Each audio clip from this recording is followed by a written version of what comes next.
नमस्कार, जय हिंद। स्वागत है आप सभी लोगों का रंजन एजुकेयर के हमारे एजुकेशनल चैनल पर। मैं छोटे लाल आपकी सेवा में। आज हम एक ऐसे टॉपिक पर बात करेंगे जो प्रायः भ्रम डाल देता है। हमेशा भ्रम का शिकार हो जाता है विद्यार्थी। वो है राजभाषा, ऑफिशियल लैंग्वेज, राज्य की भाषा, ऑफिशियल लैंग्वेज। हमने भी प्राय कई बुकों में देखा है, कई किताबों में कई जगह देखा है कि हिंदी हमारी राष्ट्रभाषा है। ध्यान दीजिएगा, कहा क्या जा रहा है, राष्ट्रभाषा। कहीं कहीं किताबों में भी लिखा रहता है राष्ट्रभाषा या राष्ट्रीय भाषा। तो राष्ट्र का मतलब नेशन, राष्ट्रीय का मतलब नेशनल। तो ऐसा नहीं है। पहली बात तो यह भ्रम दूर कर लीजिए। राष्ट्रभाषा, नेशनल लैंग्वेज, ऐसा नहीं है। राष्ट्रीय भाषा नहीं। राष्ट्रीय भाषा क्या है? तो राष्ट्रीय के जहां तक शब्द आ गया है, राष्ट्र की बात आ गई, तो वह चीज जो कि पूरे राष्ट्र में हो, पूरे देश में हो, या तो पर्टिकुलर उसी देश में हो, देश की पहचान उसी से हो, तब किसी चीज को राष्ट्रीय घोषित किया जाता है। जैसे गंगा नदी भारत के अलावा अन्य जगह तो नहीं है, किसी दुनिया में कहीं भी नहीं है, तो राष्ट्रीय नदी है। यहाँ पर ऑफिशियल लैंग्वेज का मतलब यह है, राजभाषा का मतलब यह है कि सरकार के जो काम काज होंगे, सरकारी जो काम काज किए जाएंगे, उसी भाषा में किए जाएंगे। तो राजभाषा उसी को कहा जाता है। तो हिंदी हमारे देश की राजभाषा है, राष्ट्रभाषा नहीं। हिंदी हमारे देश की राजभाषा है, ऑफिशियल लैंग्वेज है, राष्ट्रभाषा नहीं है। किताबों में भी कहीं कहीं लिखा रहता है, जो कि गलत है। राइटरों को चाहिए कि इस पर ध्यान दें। राष्ट्रभाषा नहीं है।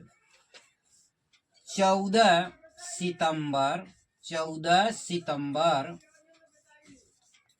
1949 को संविधान सभा द्वारा हिंदी को भारत का राजभाषा घोषित किया गया। भारत की राजभाषा घोषित की गई हिंदी। संविधान के अनुच्छेद 343, संविधान के अनुच्छेद 343 में एक्सेप्ट है कि हिंदी क्या होगी, भारत की राजभाषा होगी। राजभाषा होगी, राष्ट्रभाषा नहीं। हाँ, बार बार मैं इस पर जोर दे रहा हूँ, क्योंकि राष्ट्रभाषा लिखा रहता है, राजभाषा होता है मतलब पूरा काम काज सरकार का उसी भाषा में किया जाएगा। अब भारत के संदर्भ में यह बात जो है बड़ा दिक्कत वाली यह थी कि हमारे देश में कुछ ही राज्यों में हिंदी बोली जाती है, कुछ ही राज्यों में हिंदी बोली जाती है। अब उत्तर प्रदेश यदि सरकार असम से कोई वार्तालाप करना, पत्र व्यवहार करना है, तो वहां की भाषा तो असमिया है, उत्तर प्रदेश का क्या है, हिंदी है, तब दिक्कत हो जाएगी। तो किया क्या गया इसके लिए, अंग्रेजी को सह राजभाषा घोषित किया गया। अंग्रेजी को सह राजभाषा, सब ऑफिशियल लैंग्वेज। अंग्रेजी क्या है, सब ऑफिशियल लैंग्वेज है।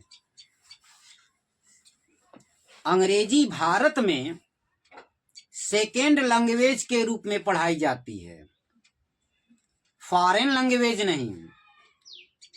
प्रश्न आते हैं कि अंग्रेजी भारत में जो है पढ़ाई जाती है या पढ़ी जाती है, रूप क्या है, विदेश फॉरेन लैंग्वेज है? नहीं, सेकेंड लैंग्वेज है, द्वितीय भाषा के रूप में अंग्रेजी को स्वीकार किया गया है। भारत में क्या बनाया गया है, अंग्रेजी को हिंदी का सह भाषा यानी सह राजभाषा घोषित किया गया है, सब ऑफिशियल लैंग्वेज। तो मेरा मानना है कि आपका यह भ्रम दूर हो गया होगा कि राष्ट्रभाषा नहीं, क्या है, राजभाषा है, जिसमें सरकारी कामकाज किए जाते हैं, ऑफिशियल लैंग्वेज है, राजकीय यानी ऑफिशियल, ऑफिस के सारे कामकाज जो है किए जाते हैं उसी भाषा में। और अंग्रेजी को सब उसका जो है सहयोगी बनाया गया है कि भैया सब जगह तो हिंदी में चलेगी नहीं, और राज्यों से जो है कि पत्र व्यवहार कैसे होगा, तो अंग्रेजी को उसका सब ऑफिशियल लैंग्वेज सह राजभाषा घोषित कर दिया गया। और अंग्रेजी हमारे देश में द्वितीय भाषा के रूप में स्वीकार है, फॉरेन लैंग्वेज नहीं। धन्यवाद।